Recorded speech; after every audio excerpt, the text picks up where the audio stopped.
like I said, we can start with the idea of diagnosis. And I think Doctor's already touched on this a little bit in terms of just defining PMP and really giving us a good baseline to start with, but maybe the best place to start there is accepting PMP, the idea of DPAM versus PMCA versus the other terms that we hear.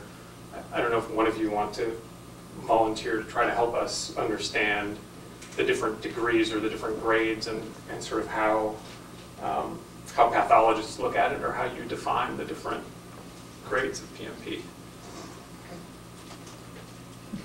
Sure.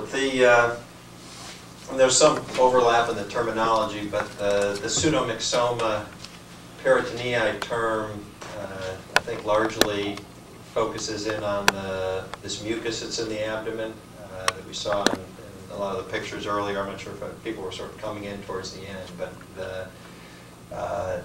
that refers to just the accumulation of this mucus gelatinous material in the abdominal cavity, as opposed to a specific site of cancer. It just happens, I think, that most people accept that the vast majority of those tumors now come from the appendix. A few come from the ovary, but probably over 90% come from the appendix. And that overlaps to some degree. There are other appendix cancers that don't make that mucus, that behave more like a traditional cancer, like a colon cancer.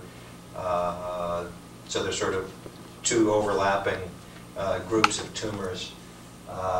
Within the appendix cancers, there's some terminology that our pathologists use that I think is out there that patients are aware of, that among these pseudomyxomas there's sort of a spectrum from at least the good behaving ones that have this labeled DPAM or DPAM, which is diffuse peritoneal adenomucinosis.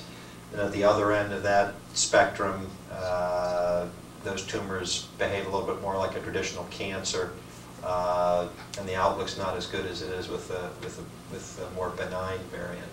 I think different pathologists at different places classify them a little bit differently. There's an indeterminate or hybrid type is the term used that sort of fits in the middle. Our pathologists are pretty good at choosing the one at either end, and we rarely see an indeterminate one. In other studies, that indeterminate group makes up a larger fraction of patients. Let me just say, please raise your hands and just ask questions. I think this doesn't have to be terribly formal. I think we're here to answer your questions. So if we're talking over your head or whatever, just stop us and ask your questions. How does, where does signet cell fall in that mix? Yes, signet cells are more of the traditional appendix cancers, and they tend to be off to the more aggressive end. They're sort of the high grade aggressive invasive cancer end of things. They're more aggressive.